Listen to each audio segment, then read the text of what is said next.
Hello and welcome to my review of Medal of Honor Above and Beyond, where I will be explaining how I got to my score 6 out of 10, perhaps 7 out of 10, depending. Before I explain how I got to that score, let me preface this video.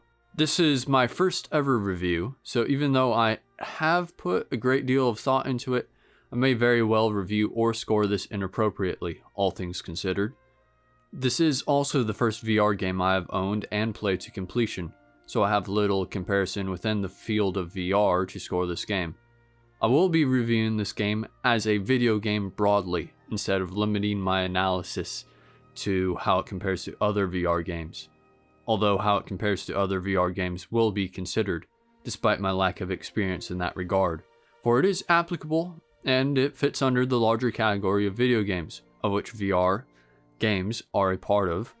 As for my scoring system, a score of 1 is terribly bad, 5 is average, and 10 is near perfection in the spectrum of all video games. It must also be known that I don't have much experience in the Medal of Honor franchise.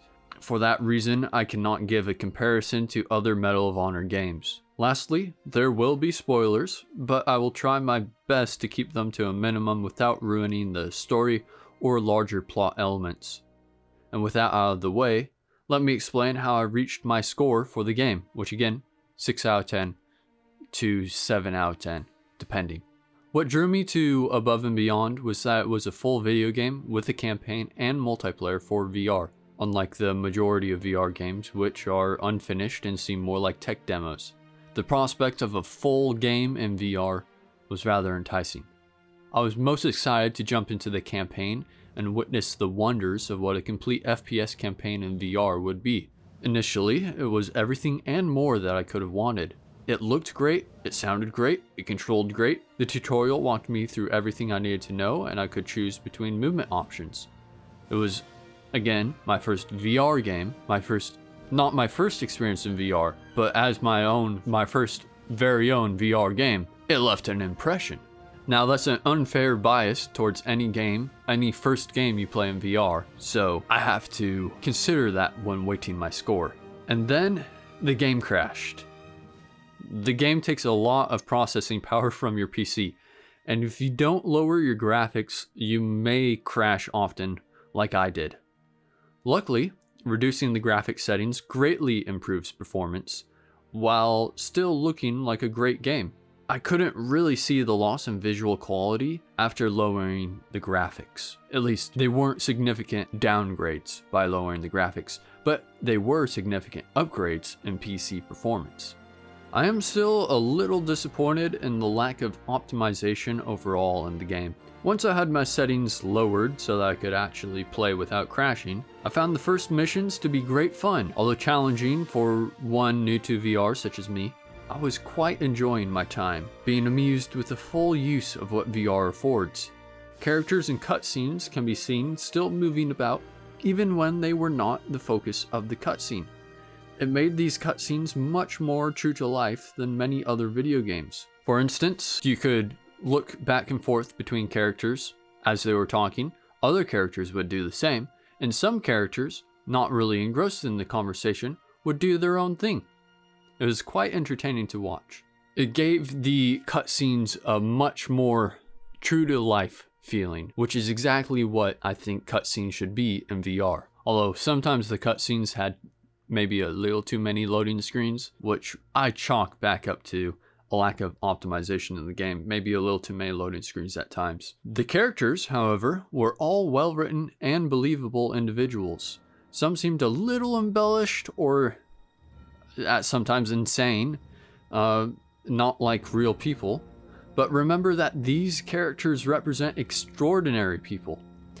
I'm also of the opinion that the writers based these characters off of the interviews and stories of real people who went through World War II or the OSS, and perhaps being a combination of several stories of different individuals into one character, making them a little more extraordinary than the regular person. Oh, I just realized I never mentioned the setting of the game, or the general plot.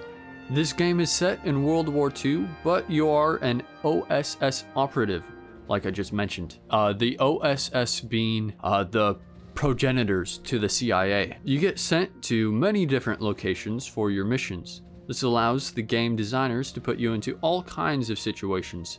In turn, the campaign is rather long, which can be a detriment or a bonus. Personally, I found the difficulty curve did not reflect campaign or plot progression, and this in turn hurt the game severely. Some engagements were extremely easy, while others were incredibly hard. The problem was the difficulty didn't match what was happening story-wise, and seemed to just simply be unbalanced. The last chapter is no harder than the first chapter, but they are both really hard. This meant you never knew when the plot was reaching its climax. This also made a rather difficult beginning for the game, at least for me. I thought the campaign would end much sooner than it did due to the strange pacing. This led to the unfortunate result of the campaign seeming to drag on and on. When the game finally did have its dramatic climax, I didn't even realize it at first, as it seemed rushed and underwhelming. Sometimes your progression would grind to a halt because one well-placed enemy soldier always killed you, or several well-placed soldiers, and you could take your pick of which to kill and which you wanted to have kill you by ignoring them. Sometimes you wouldn't even know they were there. This is ultimately acceptable via the saying, get good. What was worse was when you needed to complete scripted events, such as pick up this item at exactly this time, or turn this wheel, but which way do you turn it? You do not know. Well, you could turn it both ways for over a minute, and maybe you'll find out that way. Or maybe it'll take you several minutes turning it both ways to figure out how it works. There were several pain points like these. As for the general gunplay, it's a great introduction into VR shooters, until you actually have to fight, because your first engagements are very difficult. The controls are simple yet intuitive. Those new to VR pick them up rather easily. If you've played other VR shooters before, it may actually be harder for you to get used to the controls than it is for someone who's never played VR shooters before. One thing worth noting is that when holding a gun, your hand positions are not entirely accurate. That is usually the case for every VR shooter I have played since. You won't notice this in normal play, but if you try using a prop to stabilize your aim, such as what I tried with the Apto 2.0, you'll find your gun points in the wrong direction. I believe that this is because the hands are actually positioned in a way in which you won't tire your arms out as easily by holding up your virtual guns. You may also find the lack of variety of guns in this game a bit disappointing, and also the lack of variety of attachments for your guns. Attachments are not something that really exists in this game. There are very few attachments, and only for scripted events in the game. So most of the time you're just using the bog standard iron sight guns, of which there are not too many in the first place. I enjoyed the feedback and sound of firing guns as well, but I never enjoyed the grenades. They were very hard to throw and more likely to kill you by dropping them at your feet than they are to kill the enemy. Even when you could throw them just perfectly and they landed just where you wanted them, they were always underwhelming in power.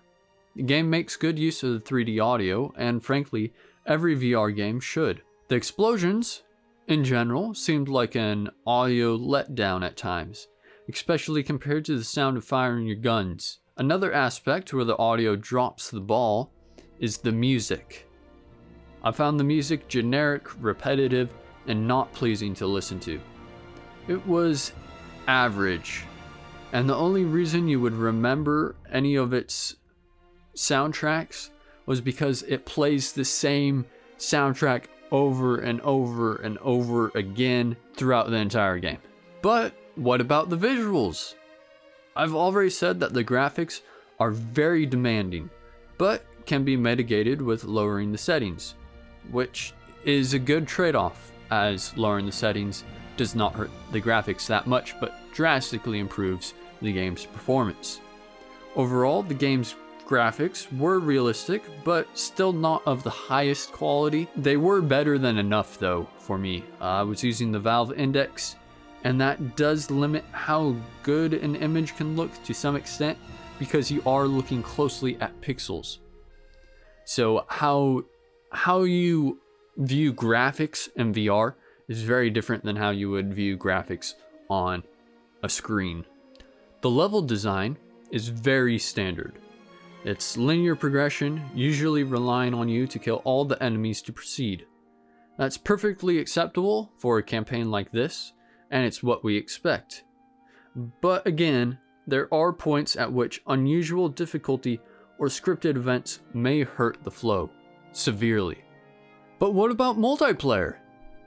If you are considering to buy this game due to its having multiplayer, then reconsider.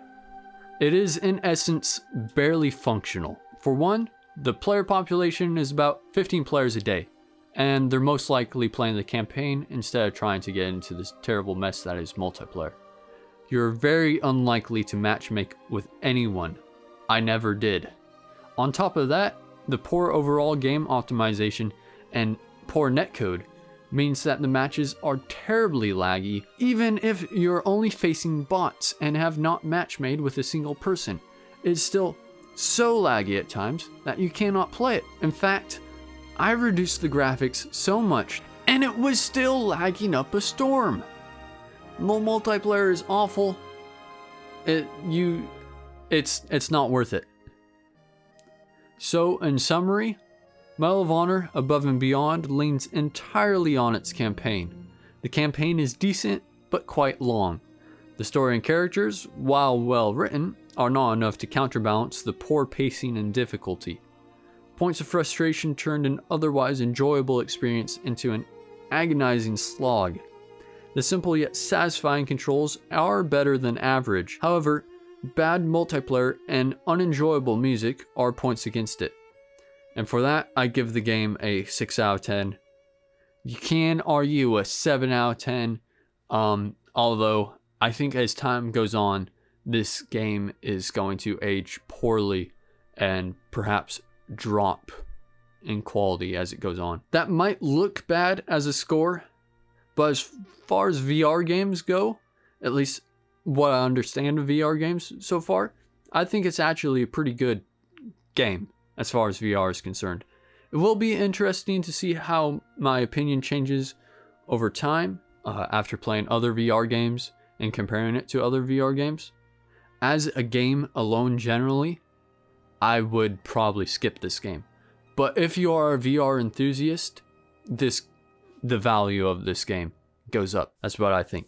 Anyway, what do you think of this review? Should I try reviews like it in the future? This was my first. Feel free to include what you may have liked or disliked about this review structure in the future. And if you played this game, what are your thoughts on this game? What's your review for it? What would you give it? I'd love to see your thoughts in the comments. Please like, subscribe if you want to see more of these review style videos. Thank you very much for watching. Have a good day.